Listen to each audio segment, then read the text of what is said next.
I can tell you why I never gave up. To have given up would have been giving up on Kate. Just hours after this photo was taken in 2009, Kate Stanton Davies died. When you lose a child, it is the moment in your life that changes forever. And we both said that we've got questions to ask, and we asked them, and when an answer didn't come, we needed to know the answer. So we asked again, and we asked a different way, or we went a different route. Kate was born at a midwife-led unit which was part of Shrewsbury and Telford NHS Trust. And for 11.5 years, her parents, Rhiannon Davis and Richard Stanton, have asked, why did she die? Who was responsible? And how could it be prevented from happening to other families? I'm sorry you feel that there are a number of matters which are preventing you from taking positive steps forward following the terrible loss. They knew early on that Kate's death was avoidable, but this is what they had to do just to try and be heard. Complaints and questions to the trust itself, to the police, ambulance service, Nursing and Midwifery Council, the NHS, the GMC, the Care Quality Commission. It goes on. Yet only now are they reaching some kind of closure, although even they could never have imagined the scale of this scandal. An independent review of maternity care at the Trust has reported today on 250 cases, but these are only the initial findings. When completed, it will have reviewed 1,862 families.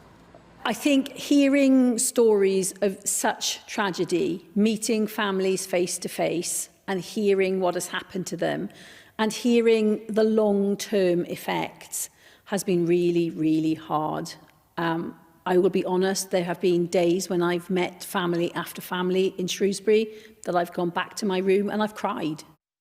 The report makes hard reading. Mothers blamed for their babies' deaths, a failure to recognise deteriorating conditions, excessive use of forceps, a drug used too often to induce birth. But above all, lessons were not learned. Failure of the midwife to record the fetal heart rate, the baby was stillborn. A woman developed severe high blood pressure. There was a delay in treating her. She subsequently died in another hospital.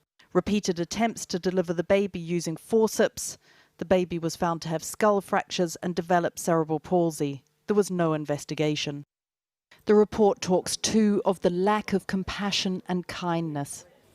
I can move on from that, personally. But Kate was subjected to it after her death. She was referred to as it.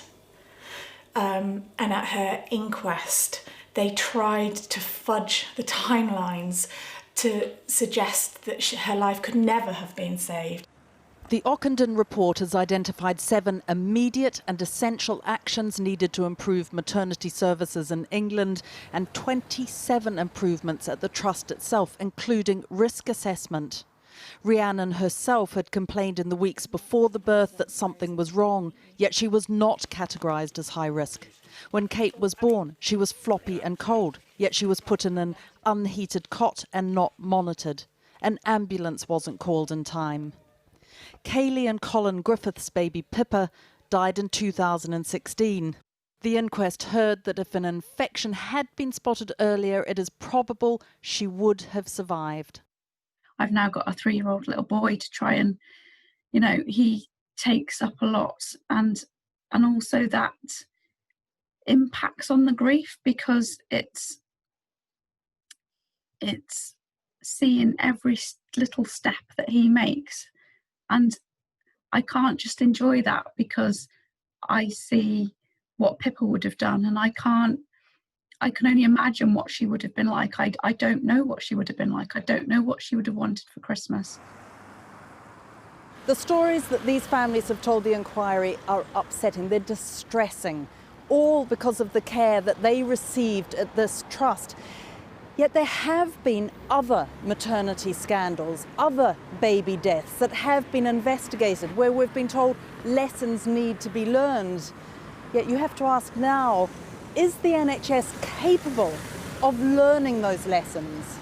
I put that question to Sir Robert Francis, who led the inquiry into Mid Staffordshire Trust. I feel frustrated because one thing I've learned is that change on the scale required in the NHS is not something that happens overnight. It takes time. It's a big organisation, and I think there probably have, in fact, I know there have been huge improvements in many places.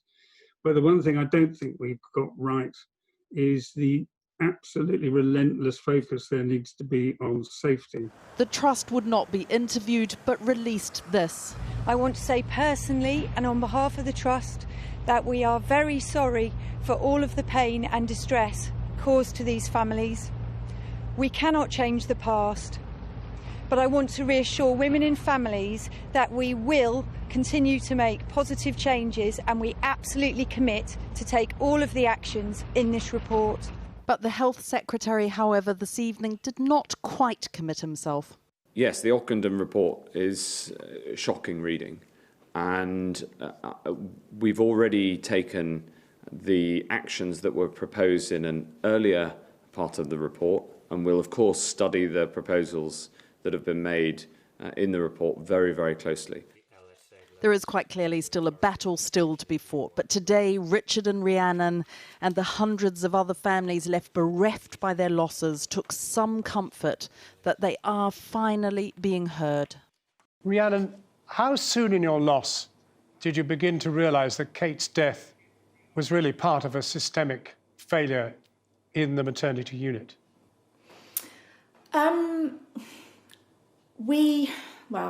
I began asking questions straight away. I needed to understand, first of all, from Richard, what Kate's final moments had been like, because I wasn't with her when she died.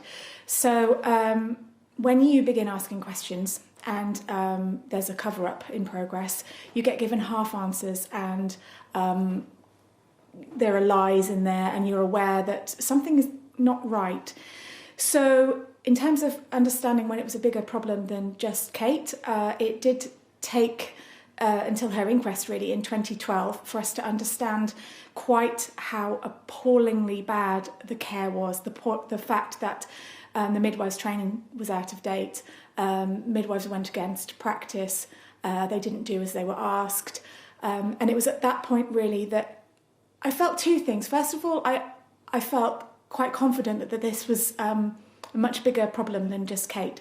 But I also felt confident because a lot of the evidence had been uncovered at her inquest as to what needed to be done to improve services at the Shrewsbury and Telford Hospital Trust. So almost immediately, I sat down with Richard and we wrote a comprehensive summary of what needed to be done. And we naively felt pleased that this had been uncovered at Kate's inquest, so change could happen, only for us to receive a response from the Hospital Trust refusing to accept the inquest's findings. So 11 and a half years on, how far does this report come close to everything you wanted?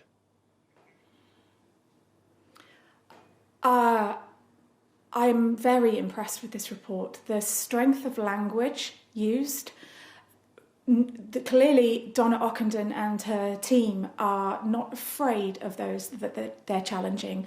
And I think a lot of families have come up against, senior clinicians who have made families feel, inadequate, or, you shouldn't be asking these questions of us. We're senior, we know what we're doing.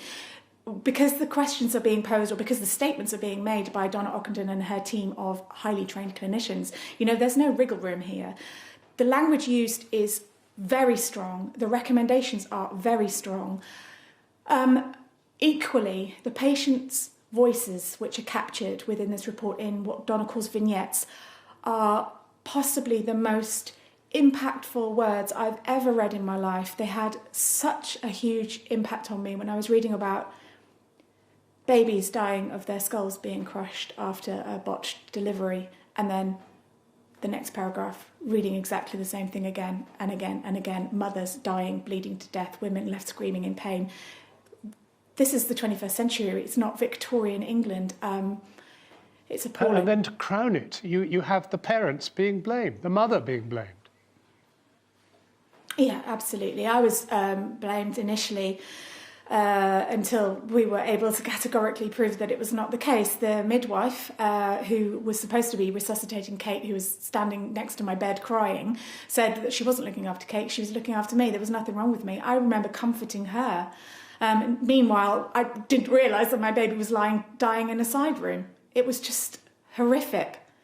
I don't know how you survive that, and I don't know what gives you the strength to have carried on for 11 and a half years.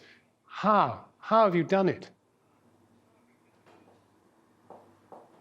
This probably won't make the cut. I'm bloody minded. It will, be assured. Well, what can I say? I'm a girl who grew up on a Welsh hill farm. I'm very tough, and Kate was born from me. Kate was the most beautiful baby you've ever seen. Obviously, don't let Isabella hear you that. She was equally beautiful. But that's your second child. Yeah. When Kate was born, quite literally, it was a March day, spring day, the sunshine came into the room through the window, and a light lifted inside me. It was so physical, the love I felt for Kate. It was absolutely overwhelming.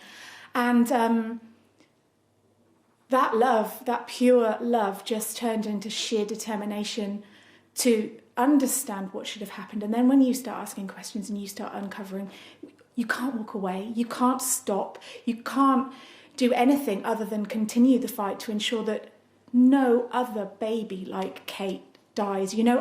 People say, do you feel sad? And obviously I feel huge sorrow and huge loss, but what people probably don't understand is that I feel so sad for Kate. I see Isabella, her sister, achieving things, doing things for the first time, having fun and joy and great experiences. And Kate has never had that, will never have that. And that physically hurts me. That causes me a lot of pain. In this age of pandemic, we praise the courage and the compassion of the NHS staff. Yet in the beginnings of these tiny lives, Ms. Ockenden's report speaks of flippant, abrupt, dismissive, and lack of kindness. How do you measure these two together?